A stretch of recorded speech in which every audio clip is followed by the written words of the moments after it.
Oh, there you are, YouTube.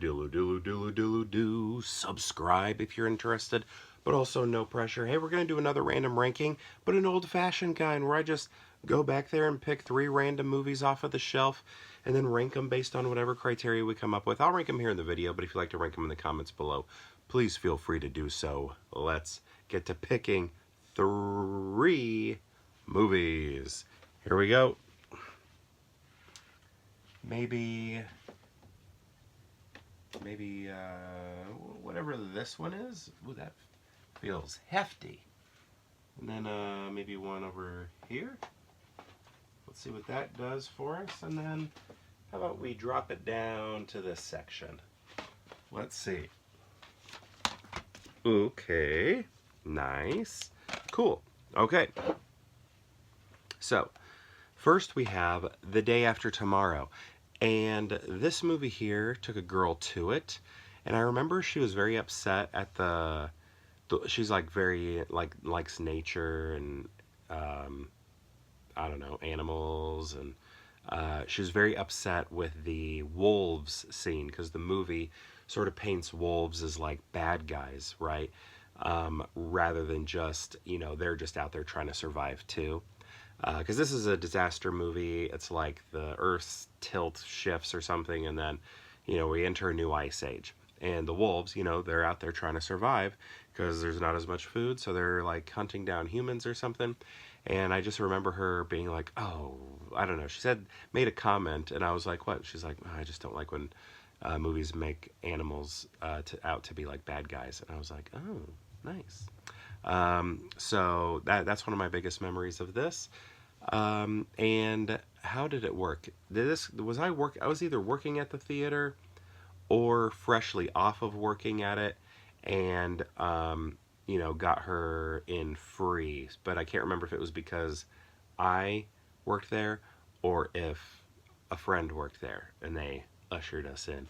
But anyway, we got Jake Gyllenhaal in here. We got that girl from Phantom of the Opera, and I think she's also in that show.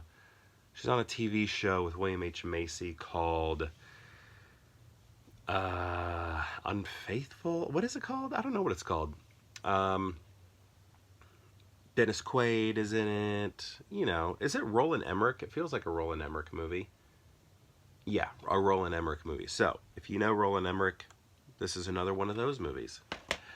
Next, we have The 40-Year-Old Virgin. I know I've pulled this one out before, but check it out. Hello, Kelly Clarkson. Ah, isn't this cool? DVDs, man. They knew where it was, and it was in the cool packaging. And it was in the special features. Do they even do special features anymore? I feel like if they do, they're very minimal. But they used to go all out on these things. Very funny movie, Judd Apatow movie.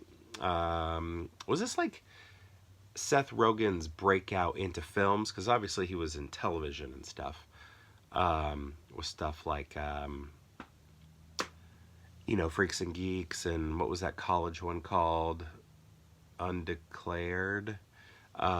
But I feel like, and I know he's an anchorman as just a cameraman, but you barely see him. But then I feel like this was sort of like his breakout role, right? Is that right?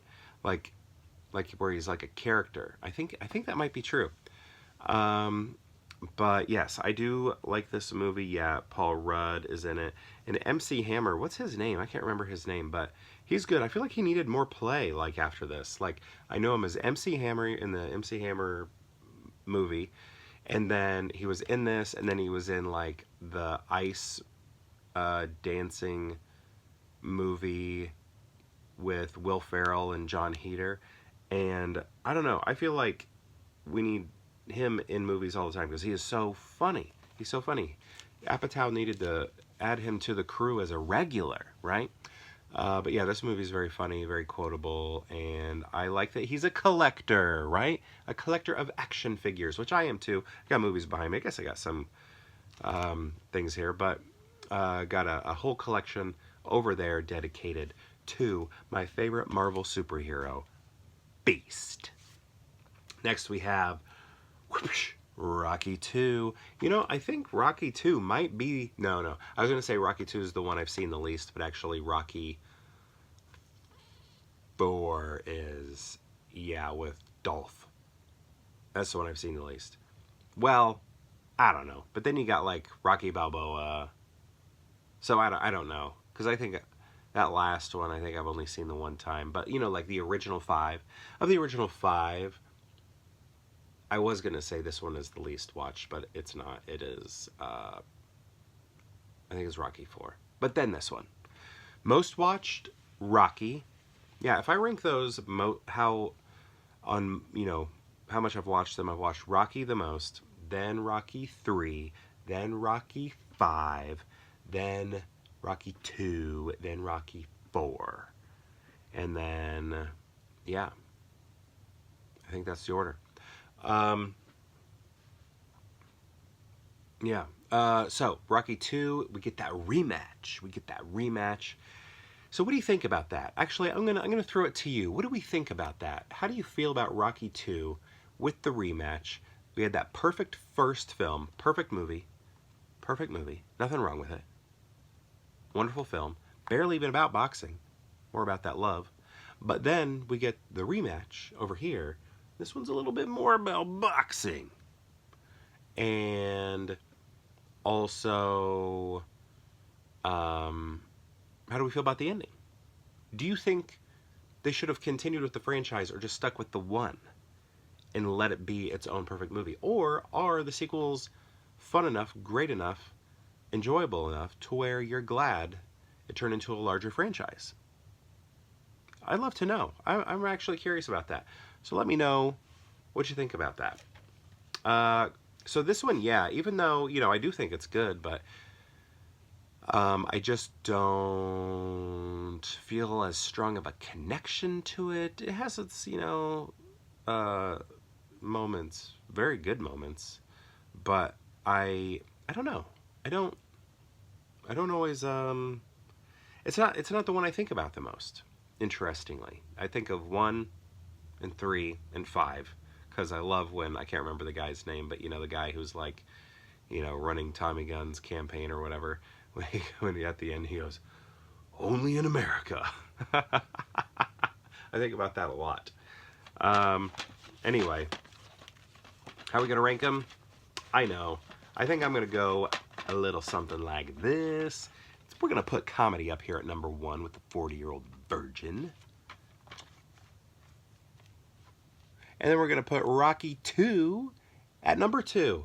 Ha, look at that. And then we're going to third things up with a little bit of The Day After Tomorrow. Could we get a longer title? Yeah, this is it. I think this was pretty easy, actually. This is an easy one. So, yeah, 40-year-old virgin, then Rocky 2, and then The Day After Tomorrow. But my question to you, of course, is, have you seen these movies? And if so, what do you think of them? And if you've seen all 3, how would you rank them? I'd love to know. Let me know in the comments below, and perhaps we'll see you tomorrow for more Pure Hangout.